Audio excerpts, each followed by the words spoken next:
ati baay'ee sodaattuudha jedha komantiin kun. Akkamitti dubartiidhaa fiigdi? Baay'een sodaadha. Lubbuu koo nan jaalladha. Lubbuun kan koo qisaasii miti. Lubbuun koo baay'ee qaaliidha.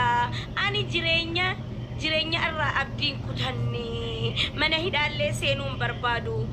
Takkiintu mee mana hidhaa seenuudha. Takkiintu mamee ajjeefamee mana karaa rabbii deemuudha. Sirigaree kan ammoo hin barbaadu. Nama kara fuulduraatiif abdii qabu. Warri sodaattee ምናምን አንጀተኑ ani sodaadhu nama takka illeen sodaadhu jechuudha sinigalee kanaafu ergan ani fiigichoommoo durumayyuu biyyatti mana teekwaandoo qabna እና baay'een fiiga beektu fiigichoodhaan tokkoffaadha maashaallah warri sodaattu naan jettanii faatu Ake 47 kuno en organch. Eke. Kan punya cita sana. Ni kami beri ni. Ini Cairo akamiga. Eke Cairo ran Odessa. Elu komedi sati. Ida singilum mada. Nakama isa. Wallahi rabbi daddafat jabba manasiya hirwaru hiduga. daddafat rabbi abba manasiya hiru. Galatom inshallah no. Amin jadi galatom miti amin jadi. نافر ربي إن شاء الله.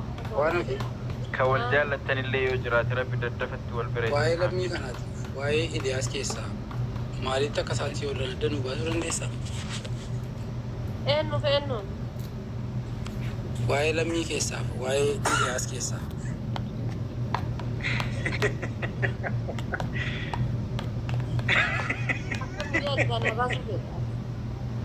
jechuun iyyata baay'eetu adda citeera iddoo ta'ee fi iyyata gashannaati warri gashannasi baay'ee isaanii lamaan keessaa adda nu baase. Maati waa'ee Iliyaas na godhan maal jechuudha gaa? Kamtu obboleettii sii ta'a, kamtu obboleessa sii ta'a, kamtu jaarsa sii ta'a, isa jedhu adda nu baase. Kun waan argitu waan Iliyaas jedhu warra Iliyaas karaa asirratti usii galaba. Oromooni dubbii. Waa'ee Iliyaas jedhu maal goona waan ati jettu feena maleessa. Ka argitu fakkeenyaaf Iliyaas lammii keessaa adda baasii jette kun Iliyaas waan inni jedhu argaa jirta bar lammiin Kan Iliyaas hin fedhu kaan jecha arraba keerraan fedha. waan tokko na dhagaye ka laali Iliyaas lammiin hinaafe eenyu waliin mana keessa jirta maal godhaa jirta jira lammiin Iliyaas ammoo rabbiin abbaa manaa kan keessa jaalattu waliin abbaa manaa rabbiin daddafatti abbaa manaa gaarii rabbi siif haa hiru jechuu jira. Amma maaliif akka amaaraa dudduuba naannoof taati?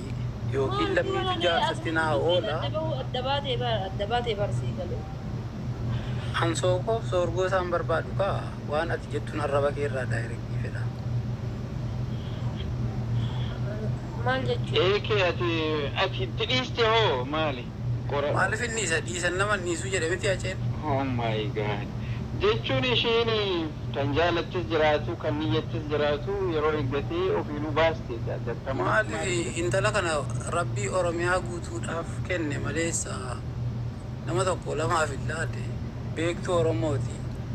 Kabajamtuu intala guddoodha isheen garuu immoo lammiin isiin dura kajeeluu jira atis dhimma kajeellaa wayiitiif dudduuba naannoof ta'a. Isheen isirra naannoftee deebii kennaa jirti. Isa kanattiin baqaa jettee adda baaftee nuuf laattu yoo isin lamaan immoo bakka kanatti mirga hin qabdan ta'e iyyata qabnu dosee qabnu qorannee dhiyaannaati. Galcha rakkoon qabuuti kan fudhatamu ishii biratti rakkoon qabaa fudhatamu.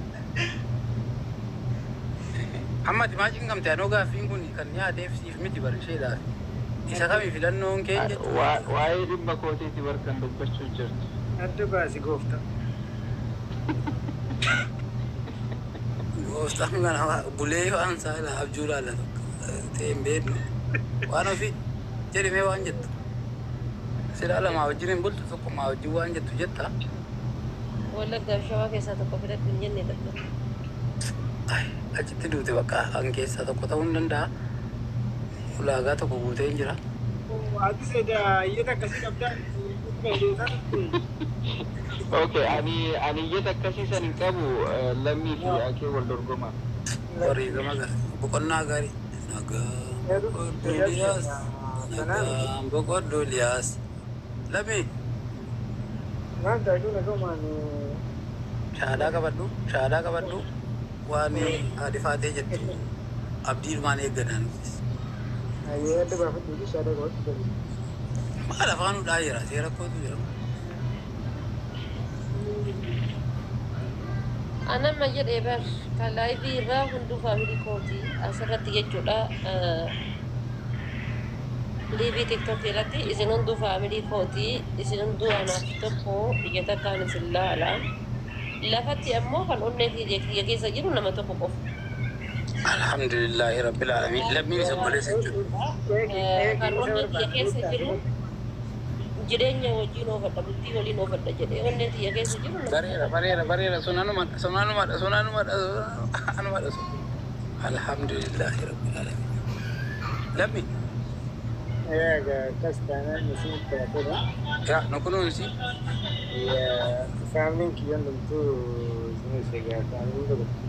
Jajjabaadha. Warra xalayaa jajjabinaa isin ergina.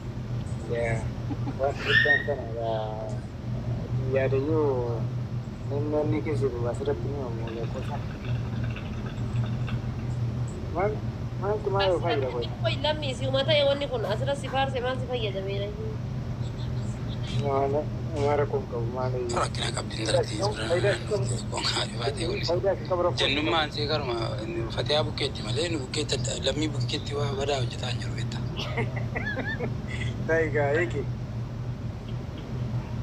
Wallaa ala isaa ta'u baafii isaa ta'u baafii jallaa ta'u waga sidaatti baadhuma faamiliin guutuun maal kana immoo yaada bareedaa nama laayii keessa jiru asirratti fidu.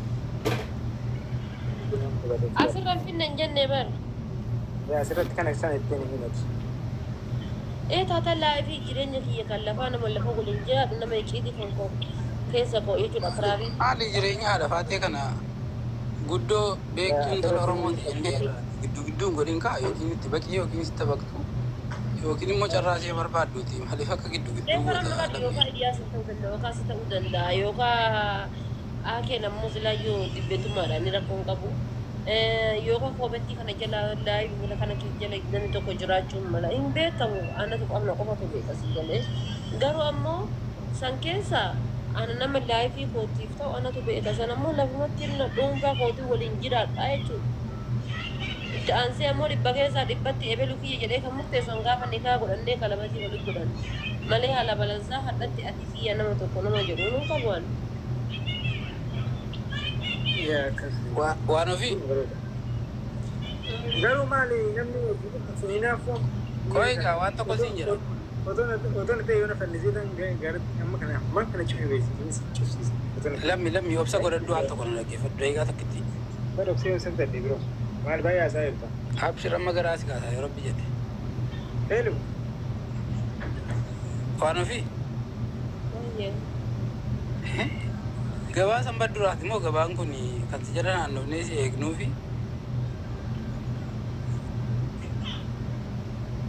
isa kan keetii adda nuu baasii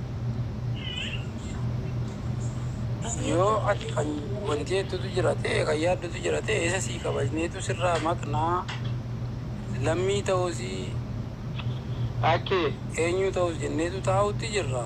akkee waa jedhu Iliyaas nagaan keessaa galeera harka laatee. akkee waa jedhu Ati adda nuu baasii yookiin harka laannaa yookiin sitti of laanneetu iyyata qabnu dhiyeeffannee hirmaannaa siin jechuun jirra malee waan biraa haasa'utti hin jirru. Maaliif bira naannoof akka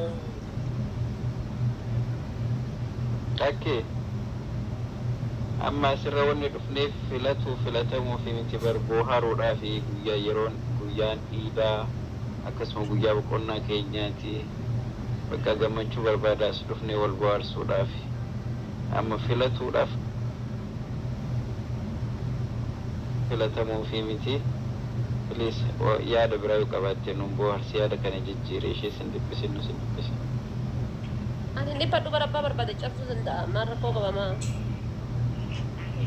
Kun fooqinaa ijaaru kun ammoo maasti kanaa bita jedhee wanni akkasii dhibbadhu hin jiru ammas keessa jechuudha kanaa ta'a jedhee ebelu abbaa manaa kootii jechuu ni danda'a.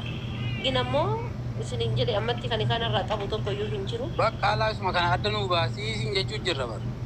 Gaafa ni Abira naannoftee magaraa wanti magaraa maalin an kanaa ta'u anuun beeka ka jireenya kootiif ta'u. bareera sun anumadha sun.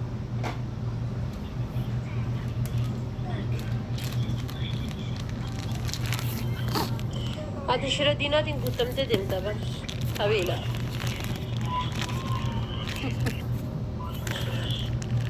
Akkataan immaa jechuun asii fatihaatti hin baay'inaa godhaa kaa dhuftu.